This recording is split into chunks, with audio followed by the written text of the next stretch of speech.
Welcome to the discussion, bro. This time we'll be talking about one of the most iconic vehicles in all of video games.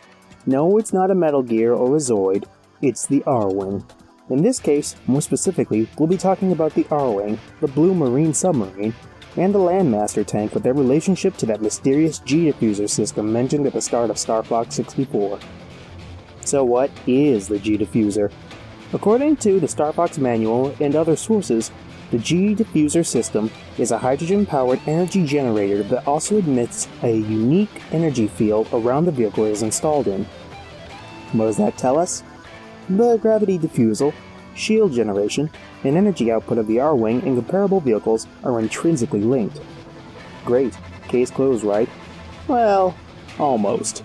Although the G-Diffuser accounts for the impossible maneuverability of the R-Wing that should generate forces that at least would knock its pilot unconscious, there are two questions that remain unanswered. Why, when in a barrel roll, do the R-Wing and Blue Marine generate a shield that surpasses the base shielding, and why are the R-Wing's wings destroyed before the hull in the presence of a massive attack? Base shielding in all three vehicles protects them from damage at the cost of shield energy, but for only the R-Wing and the Blue Marine, the barrel roll actually repels projectiles, whereas the Landmaster gets left out. We know that the G-Diffuser system powers the shields in all three, and that many of the propulsion parts between the vehicles are identical.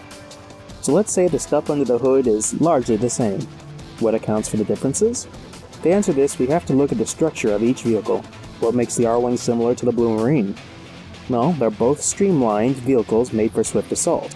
But also, more importantly, the R-Wing has shields and the Blue Marine has stabilizing fins. These structures have a similar function in both vehicles, stabilization. It is in these structures that we find the answer to both of our questions.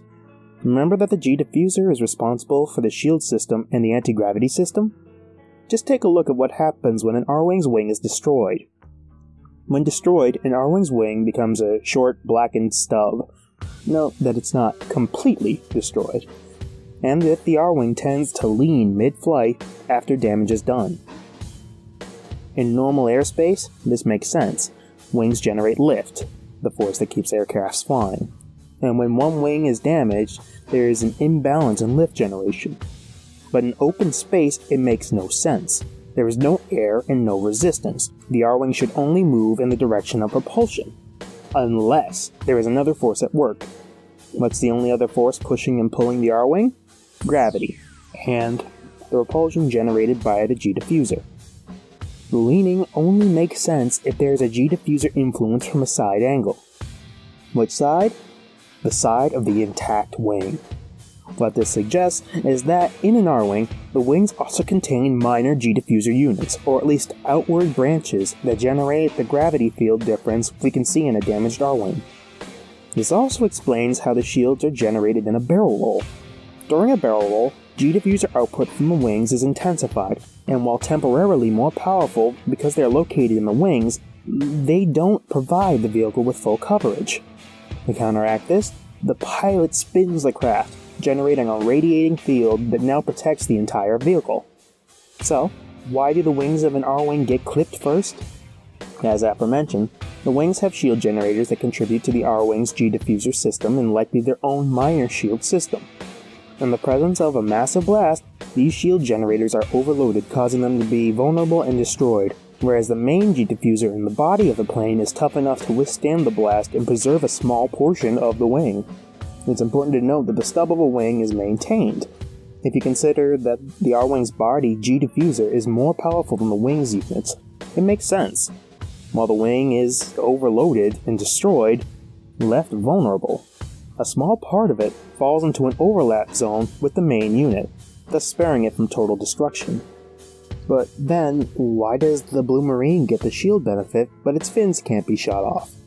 Again, it's proximity to the main G-Diffuser unit.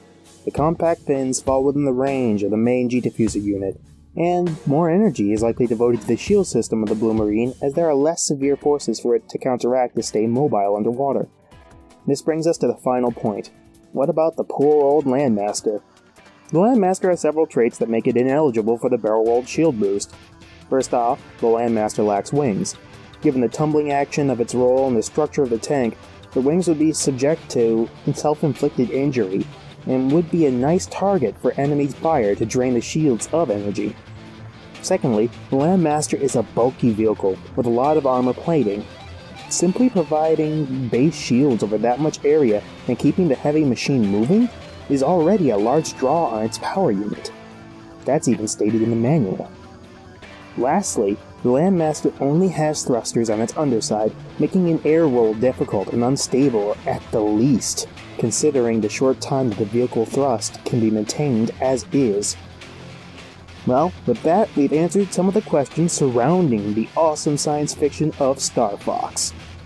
Agree with this discussion? Have your own opinion?